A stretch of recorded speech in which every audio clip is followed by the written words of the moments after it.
కాకినాడ జిల్లా ముమ్మడివరం నియోజకవర్గం తాళ్రేవు మండలంలో కేంద్ర రాష్ట్ర ప్రభుత్వాల పిలుపులో భాగంగా స్వచ్ఛత హీ సేవ కార్యక్రమాలు మంగళవారం నుండి ప్రారంభమయ్యాయి. మండలంలో ఉన్న అన్ని పాఠశాలల్లో విద్యార్థులతో పాటుగా ప్రజాప్రతినిధులు, వైద్య ఆరోగ్య సిబ్బంది, పంచాయతీ, మండల పరిషత్ అధికారులు, సర్పంచులు, జిల్లా పరిషత్ సభ్యులు, మండల పరిషత్ సభ్యులు పాల్గొని స్వచ్ఛత హీ సేవ ప్రతిజ్ఞ చేయించి గ్రామంలో ప్రజలకు అవగాహన కల్పిస్తూ ర్యాలీ, మానవహారాలు నిర్వహించారు.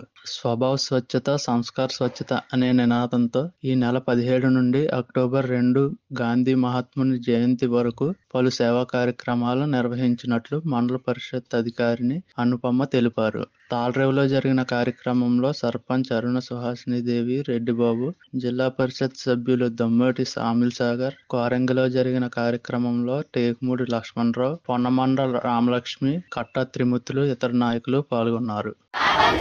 ఒకటే మాట, పరిశుభ్రతే బాట, పరిసరాల పరిశుభ్రం, పర్యావరణ భద్రం, పరిసరాలు పచ్చగా, మన జీవితాలు చక్కగా, పరిసరాల పరిశుభ్రం.